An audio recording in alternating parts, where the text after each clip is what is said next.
Hello everyone and welcome to task 32B. Here is a quick lesson on how you can create an interesting title for your article along with your introduction.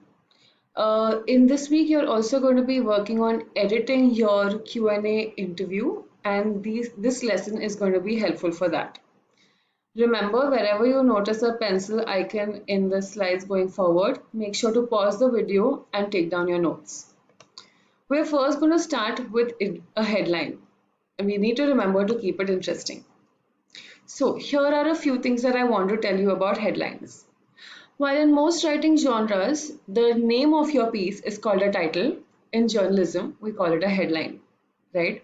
Headlines are written in large fonts, are purposefully crafted to call out for the reader's attention, to build curiosity and interest among readers. Once you have created a interest in your reader to read the headline, you want to give them a little bit more, and you do that through the subheadline. A subheadline is written in smaller font than a headline but larger font than the rest of the article, and it is used to give the reader some more information about the article to get them fully invested in what they are reading, right? So to distinguish, this is what the headline would look like, this is what the subheadline would look like, and the rest of the article is written in much smaller font. Let's move forward to the different types of headlines. Now when we work on the different types of headlines, I want you to carefully take notice of the capitalization and punctuations in all the headlines that I have put forward in the next few slides. So, the first type of headlines that we're going to look at is called the inverted pyramid. The inverted pyramid is basically a title, a headline that gives you the most important piece of information first, followed by less important information, and lastly the least important piece of information. So my example for you is, student starts secret book clubs, but teachers not allowed. Here's what Akshita has to say about why book clubs should be student-led. Now, the most important part of this headline is that the student has started a book club. Little less important information is that teachers are not allowed to be a part of it. And finally, the least important part of the headline, since it is repetitive, is that she's talking about student-led book clubs. Let's move forward to the next. Our second type of headlines is called the lie. Now, the lie is when you lie about a situation or a certain fact to get a reaction from the reader, which is actually the opposite of what you're trying to say. This could be in order to gain the reader's interest.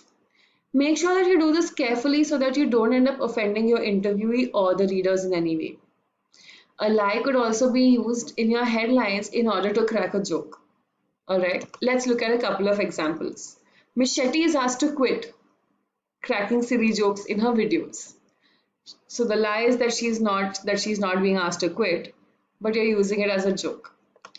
Next, school will reopen tomorrow. The only 4 words all teachers and students want to hear. This article is probably about how schools are not going to reopen in the next couple of weeks, right? But then the writer has used a lie to say the exact opposite of what they're actually going to discuss in the article. Also, all of this is just in good fun, huh? So please don't get your hopes high with my funny titles and examples. Let's move forward to the third type. This is a question. Needless to say, a question is, well, a question in the form of your headline. For example, can you read 100 books in a year?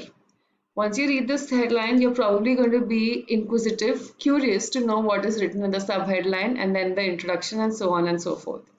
And the subheadline here is, Payal shares her journey of reading something every day. Second example that I have for us is, who wants to be a physicist? In conversation with Anam about her passion for the subject. Again, a question headline is very direct and it will probably be something related to the topic so that you're asking a question that the readers are interested in the answer for. Next, the combined headline and subheadline. For example, art is therapy. 14-year-old shares how painting helped her stand up to her bully. Here you will notice that there is a colon, and before the colon is technically the headline, which is the short part, and the rest of it could have been the subheadline. But since the headline is so short and concise and does not really tell you a lot about the article, the writer has chosen to use the subheadline as the headline itself. Second example, I don't like going to school. Find out why Shreya thinks school from home is the best thing to happen in the lockdown. Right? In this case, again, the headline would have probably been the part before the colon, and the rest would have been a part of the subheadline. But since it is short, the author has made a choice.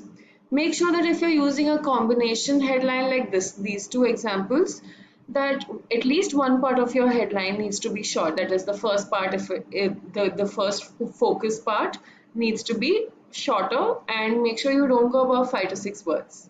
Okay. Let's move to the fifth type, numbers.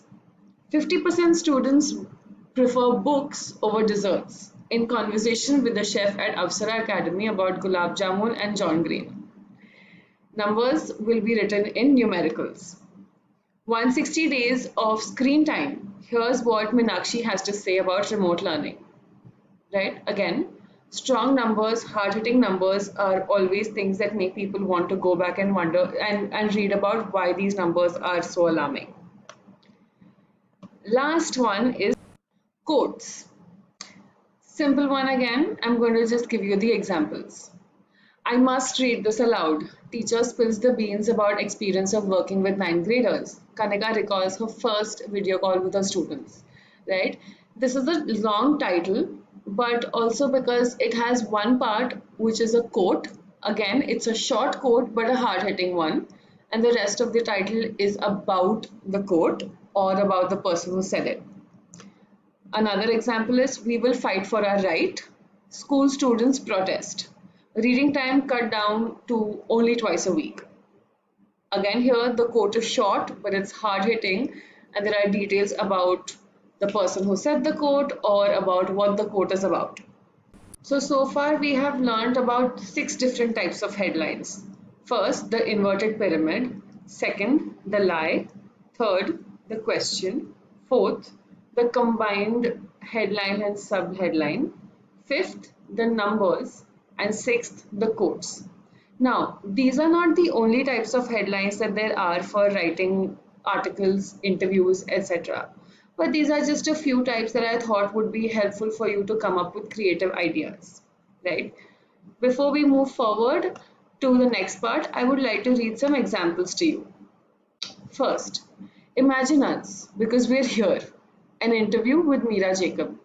Meera Jacob talks about why she wrote a graphic memoir and why she is tired of performing her pain in order to help white people understand racism. Second, do you get shit for your name? When your name is Osama and you're living in post 9/11 America, you always know the question is coming. Third, what's love got to do with it? Although the world has made space for more diverse women, we are still expected to fill the role of the one who wants to be loved, to be a mother, when perhaps we only ever wanted to paint, to write, to explore the world alone on our own terms. Okay, these are some titles that I came across while I was planning this lesson I thought were interesting that you could probably take inspiration from. I know I gave you a bunch of options to pick from, but those are not the only options that I want you to think about. Go crazy, be creative, as long as you're not typing out or writing down a title which is 50 words long and you're not writing down a subheadline that is 100 words long. I would probably intervene only if you have made some grammatical errors, some capitalization or punctuation errors, or your length of the title or heading and subheading are way too long.